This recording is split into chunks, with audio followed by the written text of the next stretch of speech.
এখন আচৰিত বিয়া য'ত কইনাক নৃত্য কৰা দেখা গৈছে তেওঁৰ পুৰণা প্ৰেমিকৰ সৈতে। দৰাজনে কাষৰ পৰা ৰৈ কেনেকৈ চাই আছে চাওকচোন।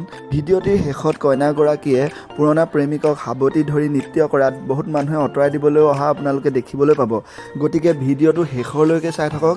বন্ধু বান্ধৱীসকল, আজিকালি ছ'চিয়েল মিডিয়াৰ যুগত আপোনালোকে বিভিন্ন বিয়াৰ কিছুমান দৃশ্য ভাইৰেল হোৱা দেখিবলৈ পাইছে যদিও এইখন আৰু অলপ ব্যতিক্ৰমী বিয়া। ভিডিঅ'টোত কইনাগৰাকীয়ে তেওঁৰ পুৰণা প্ৰেমিকৰ সৈতে তুজকো হি দুলহন বনাউংগা গোবিন্দাৰ সেই গীতটোত নৃত্য পৰিৱেশন কৰা দেখিবলৈ পোৱা গৈছে। দুয়োৰে নৃত্য চাবলৈ ঘৰৰ বাহিৰত ৰাইজৰ ভিৰ কৰা দেখিবলৈ পোৱা পৰিলক্ষিত হৈছে। দৰাজনে শান্তভাৱে থিয় হৈ আছে।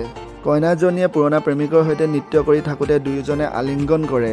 ভাইৰেল ভিডিঅ'টোত এগৰাকী মহিলাই কইনা আৰু প্ৰেমিক দুয়োকে আঁতৰ কৰি দিবলৈ আগবাঢ়ি আহে। দুয়োকে ইজনৰ সিজনৰ পৰা আঁতৰ কৰিবৰ কাৰণে চেষ্টা কৰি থকা দেখা পোৱা গৈছে।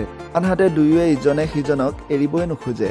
এই ভিডিঅ'টোত জেকি যাদৱ নামৰ এজন টুইটাৰ ব্যৱহাৰকাৰীয়ে ছ'চিয়েল মিডিয়াত শ্বেয়াৰ কৰা দেখিবলৈ পোৱা গৈছে আৰু তেওঁ শিৰোনামটোত লিখিছে, দৰাজন জীয়াই আছেনে নে ক'ৰবাত বাহিৰলৈ তেওঁ গুচি গ'ল।